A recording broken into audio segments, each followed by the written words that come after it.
Et bonjour à tous, on se retrouve aujourd'hui pour le résultat de SmackDown du 2 juin 2023.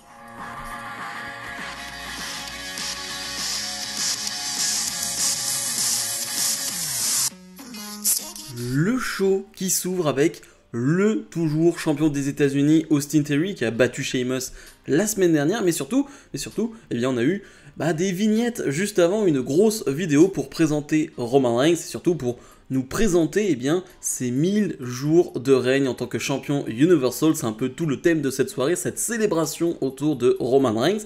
Mais revenons-en à Austin Theory qui va nous dire justement que lui aimerait aussi des célébrations pour finalement son règne en tant que champion des États-Unis. Il est à 200 jours et quelques, je ne sais plus exactement.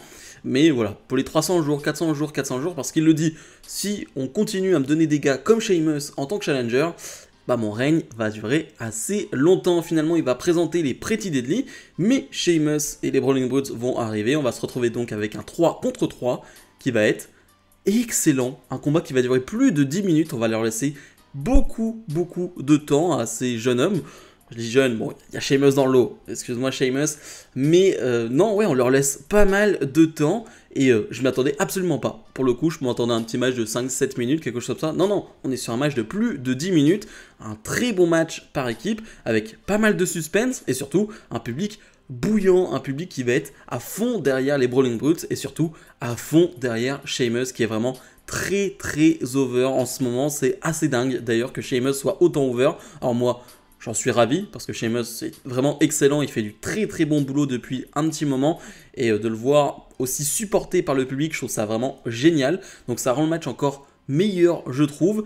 Donc ouais, un gros match de qualité, un gros match par équipe de qualité que vont finalement remporter les Pretty Deadly et Austin Theory, bien évidemment avec une petite ruse de la part des Pretty Deadly. Ça fonctionne toujours très bien, c'est-à-dire que c'est jamais les trucs qu'on voit tous les jours, etc. Mais c'est des petites ruses qui fonctionnent, des petites ruses de heel qui vont donner la victoire à Pretty Deadly et Austin Theory. Ouais, ce show commence très bien. The aussi font face à Hit Row. Bon, pour le coup, il n'y a pas grand chose à dire. Un combat qui va durer 3 minutes, très peu intéressant, assez quelconque. Un match que va donc remporter The aussi. Après le match, Top Dollar veut s'en prendre à The aussi, mais AJ Styles va lui porter un phénoménal forearm. C'est à peu près tout ce qu'il y a à dire. J'y pensais juste avant, mais quelle suite pour AJ Styles, suite à sa défaite face à Seth Rollins pour le titre de champion du monde. Et je me dis quand même qu'un AJ Styles qui va challenger Austin Theory, le champion des États-Unis, dans les prochaines semaines, c'est une grosse possibilité, et clairement, je dis pas non. Grayson Waller Effect avec pour invité la nouvelle championne d'Euro, Asuka. Et ça va être particulier, encore une fois, ce Grayson Waller Effect, décidément. Le premier avec AJ Styles était pas terrible selon moi. Et là, le deuxième est particulier. Je pense que c'est le bon mot. Vu que Asuka va parler mi-japonais, mi-anglais, Grayson Waller va faire genre de comprendre ce qu'elle dit et ils vont rigoler ensemble. Voilà, c'est ça la présentation de la championne, la nouvelle championne, c'est ça. Voilà. Finalement, Io Sky va arriver. Là, on se dit, ok, Io Sky, Asuka, ça, c'est pas mal. Io Sky va parler en japonais. Voilà. Et du coup, les deux vont parler en japonais. Du coup, forcément, personnellement, je ne parle pas japonais, donc voilà, je n'ai absolument rien compris, ce qui est le principe même de ce segment. Donc le public va crier des « what ?» bien évidemment. Finalement, on a Bayley qui va arriver, on va voir finalement toutes les femmes du roster de SmackDown qui vont arriver, qui vont te parler de Money in the Bank et du fait qu'elles vont tous rapporter cette mallette et finalement la poster sur cette mallette sur Asuka finalement.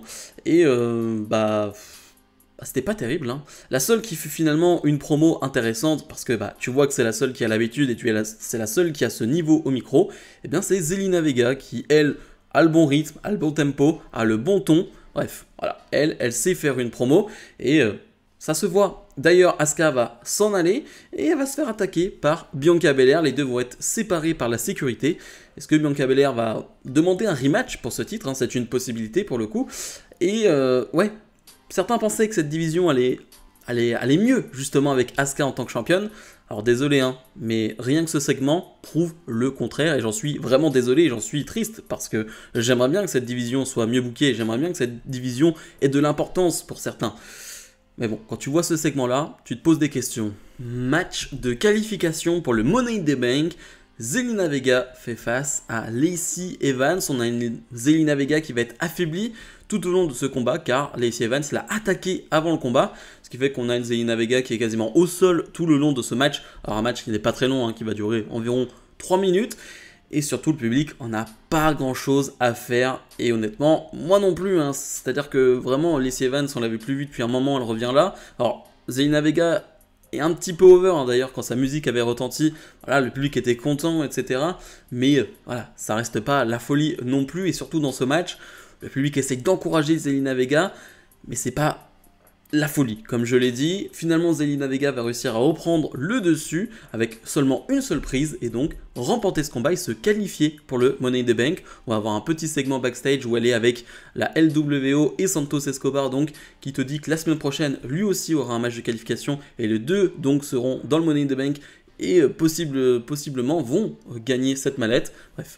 J'aime bien cette dynamique avec LWO, un Rey Mysterio qui se rajoute au dernier moment dans ce segment. Bref, LWO, ça marche quand même plutôt très bien. Match de qualification pour le Money in the Bank. On retrouve finalement LA Knight, enfin, face à Montesford. Un match qui va durer un peu plus de 5 minutes. Et ce qui est dingue avec ce match, ce n'est pas la qualité du combat, qui est très honnête, mais c'est la manière dont le public va se retourner contre Montesford. Je vous explique, LA Knight est très over et on le sait, et Montesford, qui est quand même très apprécié par le public, va se faire huer tellement LA Knight est over. Ça montre à quel point LA Knight est apprécié, parce que faire huer quand même Montesford, qui certes n'est pas la plus grosse star chez WWE, mais a toujours de la sympathie de la part du public, voilà, est toujours acclamé par le public, c'est quand même plutôt fort. Mais comme je le disais, on a un match très honnête. Franchement, c'est plutôt de bonne facture. C'est un match de bonne qualité. LA Knight qui va essayer d'en faire un peu plus dans ce combat. Il va même d'ailleurs te sortir un springboard moonsault qu'il rate. Mais voilà, il essaye un peu de faire le show. Mais finalement, LA Knight va l'emporter bien évidemment avec une bonne petite triche à l'ancienne, avec les mains dans les cordes pour s'aider à faire le tomber. Et LA Knight se qualifie donc pour le Money in the Bank. Chose qu'on attendait, chose qu'on espérait. En tout cas, quand je vois LA Knight aussi over, j'espère qu'on va en faire quelque chose, qu'on aime ou qu'on n'aime pas LA Knight. Quand quelqu'un est aussi over, il faut en profiter, il faut faire quelque chose. Là, il va donc être dans le Money in the Bank. Est-ce qu'il est parmi les favoris ? Je ne sais pas, à l'heure actuelle, c'est compliqué. On va voir sa construction lors des prochaines semaines. Et là, je pense qu'on y verra plus clair. Et le segment Main Event qui va être découpé en deux parties. Premièrement, on a Triple H qui est sur le ring et on le voit, bon, ça sent la nouvelle présentation d'une ceinture, mais surtout, il va présenter le chef de tribu, Roman Reigns, qu'il va inviter à venir. Roman Reigns va venir, bien évidemment. Triple H, très élogieux envers Roman Reigns, qui va lui dire qu'on n'a jamais vu ça, un règne de plus de 1000 jours, depuis 40 ans, ce qui est vrai, c'est énorme, vraiment c'est énorme.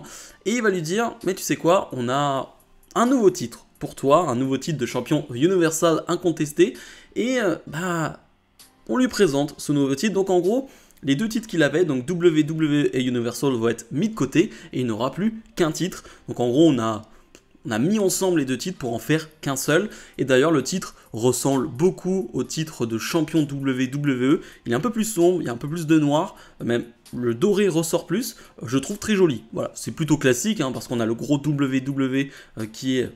Enfin, WWE, et qui est au milieu là comme ça avec ce gros W. Et voilà, c'est une ceinture très classique, très basique, mais je la trouve jolie par rapport au côté classique. Je la trouve plutôt jolie. Finalement, Roman Reigns, alors qu'il allait demander à tout le monde de le reconnaître en tant que chef de tribu, et directement, les Usos vont arriver. Et là, du coup, on part directement sur autre chose. C'est la deuxième partie du segment. On se retrouve avec les Usos, Roman Reigns et Solo Sikoa sur le ring. Et là, la tension est au maximum. Là, pour le coup, même moi, je suis devant mon ordi, je suis quasiment debout parce que, en fait, j'ai envie d'entendre ce que les Usos ont à dire, ce que Jimmy a à dire. C'est Jimmy qui va prendre le micro et dire que tout ça, ça devait arriver. Tout ça ne pouvait plus continuer finalement. Un Roman Reigns qui manipule les gens, un Roman Reigns qui finalement les prend les Usos pour ses larbins. Ça pouvait pas continuer. Ça ne pouvait pas continuer de cette manière-là. D'ailleurs, Jimmy qui va parler à Solo en disant lui c'est notre frère. Lui c'est notre frère. Et toi aussi t'es notre frère d'ailleurs, Roman Reigns. Mais ça on peut plus. On ne peut plus. Et Roman Reigns va dire, attends, tu parles à la place de Solo Sikoa. On va donner le micro à Solo. Il donne le micro à Solo et là, petite surprise, Solo Sikoa va dire, attends, je te reconnais en tant que mon chef de tribu, mais eux ce sont mes frères. Et Solo va se placer à côté des Usos, donc là on est vraiment sur un 3 contre 1, on est sur un retournement de situation. Bon, on le sent venir à des kilomètres, soyons honnêtes, hein. Le Solo Sikoa qui est pas vraiment avec les Usos, on le sent venir à des kilomètres, mais c'est plutôt bien foutu. Et finalement, Jimmy qui va faire un peu plus le malin, là tu sens un Jimmy plus en confiance finalement, parce que c'est Jimmy qui parle pendant tout ce long segment, vraiment assez long, hein, mais il fallait laisser du temps. Et il va dire, mais tu veux vraiment être champion toute seule sur ton île, finalement, alors que on est une famille. Et clairement, ce que j'aime dans cette histoire, c'est que Jimmy ne cherche pas à être contre Roman Reigns. En fait, il veut que Roman Reigns change d'attitude, il veut raisonner Roman Reigns. Et ça, je trouve ça vraiment important. Il n'est pas juste là pour frapper Roman Reigns, il ne l'a pas frappé juste pour partir en guerre avec lui. Non, il veut raisonner Roman Reigns. Et Roman Reigns va prendre le micro, on va avoir une petite, presque une claque de la part de Jimmy. Il va le repousser au niveau du visage, ça plaît pas beaucoup à Roman Reigns qui n'a pas beaucoup souri depuis le début de ce segment. Finalement, Roman Reigns et Jimmy vont se faire un câlin. Et Roman Reigns, à ce moment-là, va prendre le micro en plein câlin et dire non, c'est pas possible. L'air de dire non, ça marche pas comme ça fonctionne pas comme ça. Et j'en étais sûr. Honnêtement, après ce qui s'était passé à Night of Champions, c'était impossible que Roman Reigns tourne la page. Impossible. Et c'est Solo Sikoa qui va s'en prendre à Jimmy pour finalement que Roman Reigns et Solo s'en aillent ensuite. Et un Jay qui n'a rien fait, un Jay qui n'a pas bougé, un Jay qui n'a pas choisi son camp. Alors, il était du côté de Jimmy, mais il n'a pas vraiment réagi, il n'a pas défendu son frère, il n'a pas non plus attaqué son frère. Un Jay qui est encore une fois entre les deux, et d'ailleurs Paul Heyman en quittant la rampe dit à Roman Reigns, on fait quoi de Jay maintenant? Et Roman Reigns dit, Jay va faire ce qu'il fait, ce que Jay fait toujours. C'est pas vraiment ce que ça veut dire, mais ouais, encore un segment assez incroyable en termes de tension, en termes de storyline, de storytelling.